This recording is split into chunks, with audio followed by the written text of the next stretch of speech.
The forest is full of memories. Memories of before. Fragmented light through the trees, warmth on my face. The crunch of leaves as I made my way home. I remember my father's books. My sister's beautiful piano. My mother's smile, milk and cookies waiting on the table. The forest holds these memories for me. But that was before. Then the Nazis came. The forest, my forest, became my only refuge. A surreal world of terror and survival and loneliness and hope. My name is Musha. I'm 11 years old, and for the next 3 winters, the forest will be my home.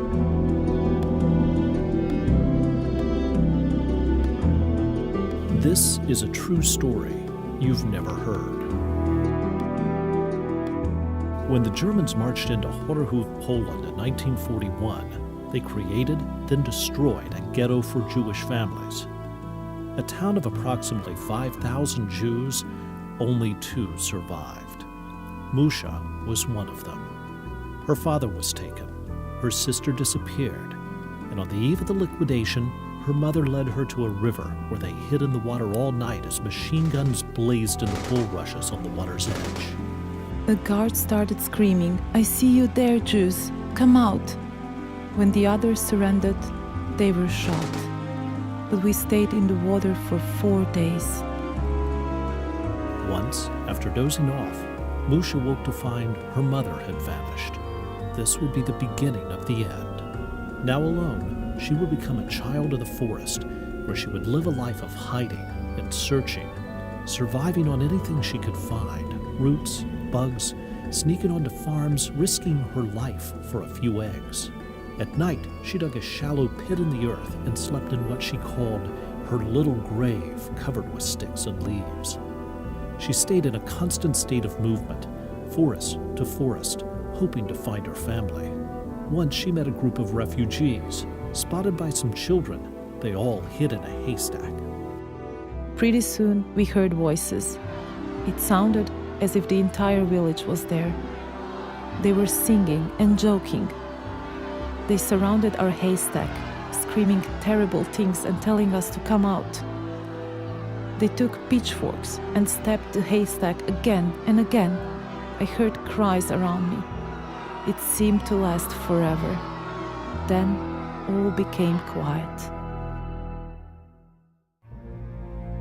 Musha's incredible story tells of man's inhumanity to man, but also the indomitable spirit of a young girl. It's about the fragility of life, but also the power of a child's will to survive. And she did survive, somehow. 3 winters of challenges no 11-year-old should have to bear, traveling miles from home in search of family. The kindness of another girl who risked her own life to help Musha and rescue at the very moment when all seemed lost. 2 years, 3 brutal winters, 1 extraordinary girl. A story you've never heard, a story that must be told.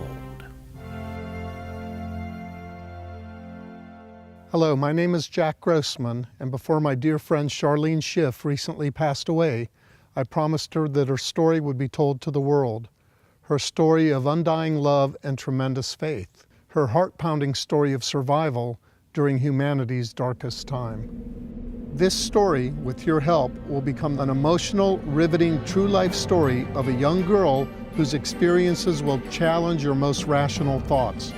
A story as intense and compelling as anything you could ever imagine. It was my desire to walk down the red carpet with Charlene arm in arm, but I know she will be there in spirit. As more and more Holocaust survivors pass, it is our moral obligation to make sure that their stories are remembered. We must not leave this to chance. That would almost certainly guarantee that future generations will never hear of the atrocities inflicted on millions of innocent men, women, and children. There's a Jewish saying, if not now, when? The world needs to hear Charlene's story, and the current timing with world events makes now more relevant than ever. Charlene's dying wish was to eradicate genocide and bring awareness to the 4 I's: ignorance, intolerance, injustice, and indifference. Please don't be indifferent. Take action now. And after you connect to the project, please tell everyone you know how they can get involved. The project is also a legacy very dear to my heart. It will be not only for my son, Stephen, for my daughter-in-law, Sharon, and my 2 grandsons, Perry and Morgan, but it will be a legacy for the entire world of what hatred and bigotry and genocide could do to humanity. Thank you.